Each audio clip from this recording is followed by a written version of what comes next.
student, our next question is a gas fill completely the vessel in which it is kept. Give reason. हमको reason बताना है कि जो gas होती है जिस भी कंटेनर में वो फिल की जाती है वो पूरा मतलब जो भी वेजल होता है उसकी शेप मिलती है पूरे वेजल में फैल जाती है। मतलब जिस भी कंटेनर में लेते हैं गैस को पूरा उसको कैप्ट कर लेके मतलब पूरे कोने में फैल जाती है। इसका रीजन बताना है। इसका एक रीजन होता है क्योंकि गैसेस पार्टिकल होते हैं उनके बीच में बहुत लिटिल अट्रैक्शन होता है जिसके कारण क्या होता है जो गैस होता है मूव फ्रीली करते हैं ऑल डायरेक्शन में। जो गैसेस पार्टिकल होते हैं मॉलिक्यूल्स वो ऑल डायरेक्शन में फ्रीली मूव करते हैं। यही एक रीजन है जिसके कारण गैस जो होती है कंप्लीटली फिल कर देती है वेसल को। So what is the major reason behind that? There is a little attraction between the particles of gas. Gases particle के बीच में अट्रैक्शन कम होने के कारण जो गैसेस पार्टिकल होते हैं अट्रैक्शन कम होने के कारण क्या होता है कि जो गैसेस पार्टिकल होते हैं वो मूव फ्रीली करते हैं ऑल डायरेक्शन में। तो क्या होते हैं जहां जहां कंटेनर का जो शेप होता है उसको कैप्ट कर लेते हैं इसी कारण वो पूरे में फैल जाते हैं। Our next question is a wooden table should be called a solid why? Give reason. क्यों जो wooden table होता है उसको solid बोला जाता है इसका रीजन बताना है। इसके दो रीजन बताने according to the book of NCERT that give two reasons that why a wooden table should be called a solid. Okay. So first reason is because of the definite shape, distinct boundary, okay, and fixed volume. जो wooden table होता है it is a solid substance so it behaves the properties of solid. So definite shape होता है उसका जैसे कि table है suppose ये बोर्ड इसका एक फिक्स शेप होता है it is look like a table also. Table का भी क्या होता है फिक्स शेप होता है and fixed boundaries all over the side क्या होती है फिक्स्ड बाउंड्रीज होती है एंड उसका वॉल्यूम भी होता है कैपेसिटी भी फिक्स होती है इससे ज्यादा आप नहीं कर सकते। ठीक है and the second point is they are rigid hence it is called a solid. और रिजिड मतलब आपको पहले बताया था हार्ड सब्सटेंस। हार्ड मतलब क्या होता है रिजिड हार्ड मतलब कठोर। ठीक है ये रिजिड होने के कारण it behaves as a solid. So these are the main two reasons that it behaves as a solid. Okay students, so next question is we can get the smell of perfume several meter away. Give reason. Okay, हमारा question ये है कि क्यों हमें जैसे कि हम जब भी परफ्यूम लगा निकलते हैं तो दूसरे जो सामने हमसे कुछ दूरी पर व्यक्ति को अगर बैठा है तो उसको हमारे परफ्यूम की स्मेल आ जाती है। इसका रीजन क्या रहता है इसके पीछे रीजन क्या है तो इसका रीजन देखिए। तो gaseous particle possess high speed and large spaces between them. ठीक है जो गैसियस पार्टिकल होते हैं बहुत तेजी से स्पीड में ट्रेवल करते हैं और उनके बीच में जो स्पेसिंग होती है इट मींस जो गैसियस पार्टिकल होते हैं वो बहुत दूरी स्पेस ज्यादा रहता है। इसके कारण क्या होता है जो परफ्यूम्स के जो पार्टिकल रहते हैं वो डिफ्यूज हो जाते हैं मतलब मिक्स हो जाते हैं। तो यही रीजन है कि पार्टिकल्स ऑफ परफ्यूम डिफ्यूजन आपको पहले बता था intermixing of two different types of matter. So particles of perfume diffuse into these gaseous particle at very high rate and reach our nostrils.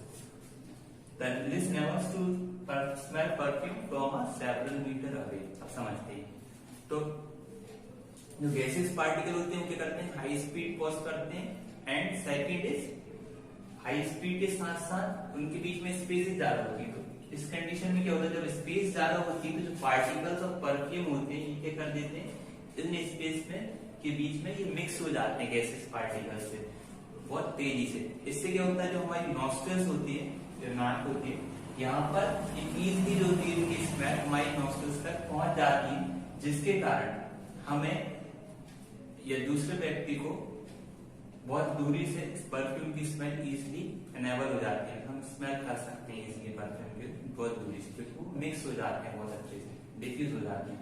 अब next and this is the last question of the chapter first name A B C D E F in the following diagram showing candidate state. अब आपने different states पढ़ी जिसमें आपने पढ़ा sublimation पढ़ा condensation पढ़ा उसके बाद आपने फ्यूजन पढ़ा ठीक है वेपराइजेशन पढ़ा।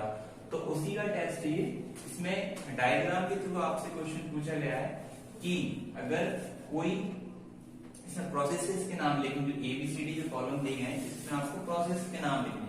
अब देखते हैं अगर कोई भी सब्सटेंस सॉलिड से लिक्विड में बनता था, तो आपने एक पढ़ा था सॉलिड टू लिक्विड जब बनता था फ्यूजन के कारण होता था। फ्यूजन इज द, जब भी कोई ऐसी प्रोसेस जिसमें सॉलिड मतलब मेल्ट होकर लिक्विड में बन जाए तो कौन सी प्रोसेस कहलाती थी? Fusion, FUSION। ओके, अब लिक्विड से जब कोई सॉलिड बनता है, लिक्विड अगर कोई स्टेट लिक्विड में हो, अगर वो सॉलिड में कन्वर्ट हो जाता है तो that is known as solidification. इसको हम बोलते हैं सॉलिडिफिकेशन। अब नेक्स्ट आता है हमारा, अब यहां पर आप देखोगे सॉलिड से increase heat and decrease pressure, जब सॉलिड से डायरेक्ट गैसेस में बन रहा है। अब ऐसी स्टेट जिसमें सॉलिड से डायरेक्ट गैसेस बन जाए, ये अपने आपको याद होगा कपूर पढ़ा था, कपूर के बारे में बताया था कैम्फोर, और नेथलीन बॉल्स का भी क्वेश्चन है जिसमें क्या होता था सॉलिड से डायरेक्ट गैसेस में जब कन्वर्ट होता है that process known as sublimation.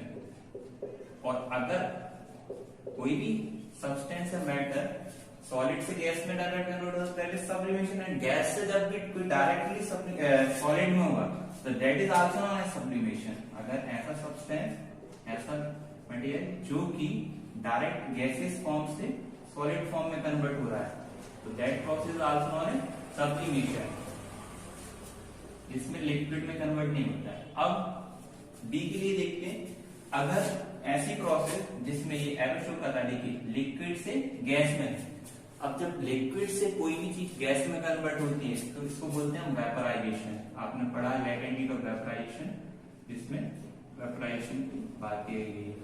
तो जब कोई भी सब्सटेंस लिक्विड से गैस में कन्वर्ट हुआ तो that is known as vaporization. अब जब कोई गैस से लिक्विड में कन्वर्ट होता है तो that is known as condensation. इसको हम बोलते हैं कंडेंसेशन। इसका डिस्कशन नहीं हुआ था, अच्छी बात है यहाँ पर हो गया है। तो जब कोई भी मैटर अगर वो गैसेस फॉर्म में है, अगर वो लिक्विड फॉर्म में जाता है उसके स्टेट चेंज करके तो that is known as condensation. I hope you studied at home. So this is the last question of our chapter. I hope you understand well this question, and I request to all please learn this chapter because we will conduct a test very soon. So thank you for watching. Have a great day all of you.